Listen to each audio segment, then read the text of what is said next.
दिल्ली में 40,000 लड़कियां, 40,000 में से 20,000 पढ़ी लिखी और 10,000 अनपढ़। जो 10,000 अनपढ़ है उसमें से 8,000 शादीशुदा और 2,000 अनमैरिड। जो 8,000 शादीशुदा है उसमें से ट्रेवल करने वाली 5,000, बिना ट्रेवल करने वाली 3,000। जो 5,000 ट्रेवल करने वाली है उसमें से अपना पैसा खर्चने वाली 2,000 और बाकी सब बोरो करके बैंक से लोन लेके। अब इतने सारे डेटा को अगर मैं पूछूं तो आप कैसे हैंडल करोगे? हम हैंडल करेंगे टेबुलेशन से। मेरे क्लास 11 के टॉपर्स हम कर रहे हैं स्टैट स्टार्ट टेबुलेशन टॉपिक से। अब स्टैट्स को ना हमने पहले चैप्टर से शुरू किया, ना हमने आखिरी चैप्टर से शुरू किया, बीच से टेबुलेशन से उठाया। बीच से टेबुलेशन से क्यों उठाया? क्योंकि मैक्सिमम स्कूल का हाफ ईयरली का सिलेबस टेबुलेशन से ही है। तो टेबुलेशन से बैक करते करते हम फर्स्ट चैप्टर तक जाएंगे। स्टैट्स में टोटल 3 यूनिट्स है। 3 यूनिट आपके फाइनल सिलेबस में आएंगी। हाफ ईयरली में 50% सिलेबस आएगा।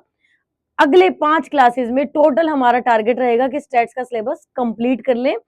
अब टेबुलेशन का मतलब क्या है बेटा? डेटा को रोज और कॉलम में, टेबल में फिट कर देना, ताकि क्लियर प्रेजेंटेशन रहे, ताकि याद रखना आसान रहे, ताकि कॉम्प्लेक्स ना रहे, सिंपलिसिटी हो जाए।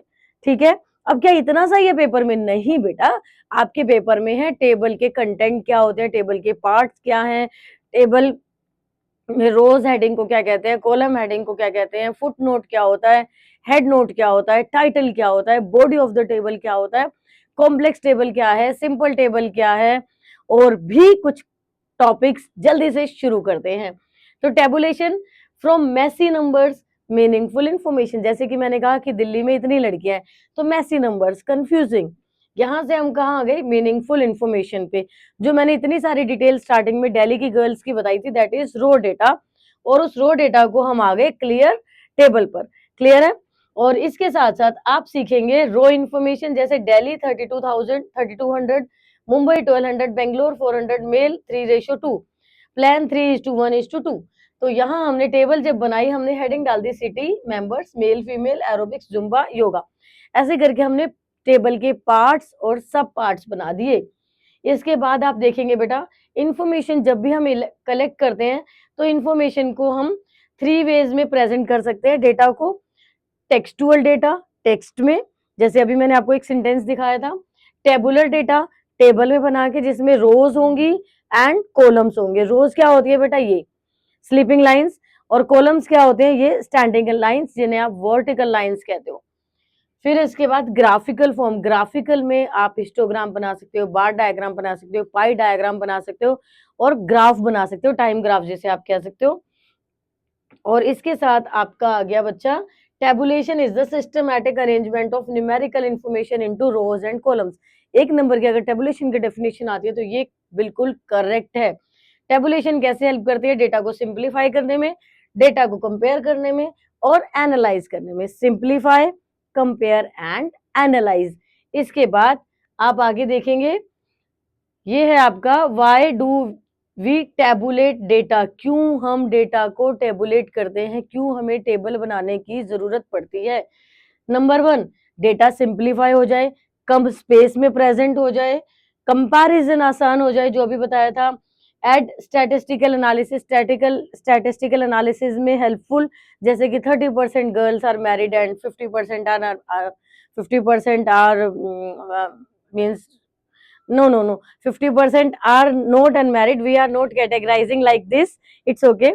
We are categorizing like they are moving to different countries, foreign countries for higher studies, and 30% are this, means different categories. In these different categories we are helping to solve a problem, or statistical analysis. When we are solving some problems, then provide reference from where we collect this information. Then next slide, title, parts of the table, good table, total 12 essential we'll explain, 6 in this slide and 6 in next slide. Always give the title of the table कि आप इस table में क्या देने वाले हो। इस table में आप नंबर ऑफ स्टूडेंट्स देने वाले हो, नंबर ऑफ चिल्ड्रन देने वाले हो, अडल्ट पीपल देने वाले हो, मेल फीमेल रेशियो देने वाले हो, लिटरेट इलिटरेट, मैरिड अनमैरिड क्या देने वाले हो, that is title of the table. Suitable size, not too big और not too small. Attractive table, बिल्कुल नीट एंड विजुअली क्लीन नजर आनी चाहिए। प्रॉपर एम्फेसिस, जो डेटा आपको दिया है वो डेटा आपको सामने साफ नजर आना चाहिए। कंपेरेबल, डेटा होना चाहिए, purpose match the objective of the study, जो स्टडी का ऑब्जेक्टिव है वो टेबल में मैच होना चाहिए, मीन्स रोज हेडिंग, कॉलम्स हेडिंग उसके अकॉर्डिंग आपको देनी है। सिंपल डेटा बिल्कुल इतना कॉम्पैक्ट बनाना कि सिंपल रहे, उसको समझना और समझाना, कंपेयर करना। नेक्स्ट 6 इसेंशियल मैंने आपको बताए थे कि टोटल 12 इसेंशियल है। तो नेक्स्ट में है कि कंपैरिजन बहुत आसान हो जाएगा। डेटा में नंबरिंग जहां जहां आपको जरूरत लगे वहां रोज एंड कॉलम्स की नंबरिंग दे दो। क्लैरिटी होनी चाहिए ताकि एक पर्सन, नॉर्मल पर्सन भी इसको आसानी से सीख पाए, समझ पाए। यूनिट्स अगर आपको जरूरत है कि कहीं हाइट में या किलोग्राम में, यूनिट्स में, मीटर में, सेंटीमीटर में आपको देना है, यूनिट्स दे दो। Approximation, round very large figure suitably, अगर बहुत लार्ज फिगर है और अगर उनको राउंड ऑफ करना है तो कर लो, लेकिन उसे फुटनोट पे आपको दिखाना पड़ेगा। Scientific order, arrange data logically and systematically, जो भी डेटा उसे लॉजिकली और सिस्टमेटिकली अरेंज करो। देखो बेटा, मैक्सिमम 4 मिनट का काम है इस चैप्टर को रिवाइज करना और अगले 8 मिनट में आप लिख कर देख लेना। 4 और 8 12 मिनट हो गए। सिर्फ इसके भरोसे पेपर अटेम्प्ट नहीं कर सकते, कुछ सैंपल पेपर सॉल्व करके जाने पड़ेंगे आपको, तब जाके पेपर में आएंगे आपके फुल मार्क्स। अब ये है बेटा एनाटॉमी ऑफ टेबल। टेबल जब आप बना रहे हो तो क्या क्या चीजें बहुत जरूरी हैं, जैसे मैगी बनाते हुए आपको क्या क्या चीजें जरूरी है ताकि मैगी बहुत अच्छी बन जाए, तो टेबल बनाते हुए क्या क्या जरूरी है ताकि आपकी टेबल बहुत अच्छी बन जाए। इसमें है table number, title, caption. Caption क्या, कॉलम हेडिंग को कैप्शन कहते हैं, याद कैसे रहेगा बेटा, सी से कॉलम और सी से कैप्शन, तो कॉलम हेडिंग को कैप्शन बोला, स्टब्स रो हेडिंग्स को बोला, body of the table, table के अंदर आपने जो इन्फॉर्मेशन लिखी है, यूनिट्स जिसमें आप मेजरमेंट करने वाले हो, हेड नोट, एक्स्ट्रा इन्फॉर्मेशन, ये टाइटल के नीचे आती है बेटा। जहाँ हेडिंग पे आप टाइटल लिखते हो एकदम उसके नीचे आ जाएगी हेड नोट, और उसके नीचे टेबल के नीचे आ जाएगा फुट नोट, और उसके नीचे सोर्स ऑफ डेटा की ये इन्फॉर्मेशन आपने कहाँ से ली है। ठीक है, सोर्स ऑफ डेटा के बाद आपका नेक्स्ट आ गया जनरल पर्पस, कि इस टेबल का आपका पर्पस क्या था, classification by objective by purpose, किस पर्पस से आपने ये टेबल बनाई है। फिर special purpose, prepared for specific inquiry objective, example production figures of company for several years, कि आपने जनरल टेबल बनाई है या कोई स्पेसिफिक टेबल बनाई है, वो आपको टेबल से क्लियर नजर आना चाहिए, पता होना चाहिए, बताना चाहिए। ओरिजिनल टेबल, जो भी आपका डेटा था, जो भी आपने नंबर्स कलेक्ट करे थे सेम फॉर्म में आपने लिख दिए, दैट इज ओरिजिनल टेबल। लेकिन अगर आपने उसने रिजल्ट को कैलकुलेट कर लिया, जैसे एवरेज निकाल लिया, परसेंटेज निकाल ली, रेशियो निकाल ली और फिर आपने टेबल में दिखाया, तो वो हो जाएगी डिराइव्ड टेबल। जैसा डेटा कलेक्ट किया था वैसा ही लिख दिया, तो आपकी कौन सी टेबल होगी बेटा, ओरिजिनल टेबल। उस डेटा को आपने कन्वर्ट कर दिया रेशियो में, परसेंटेज में, तो उसे क्या कहेंगे, डेराइव टेबल कहेंगे।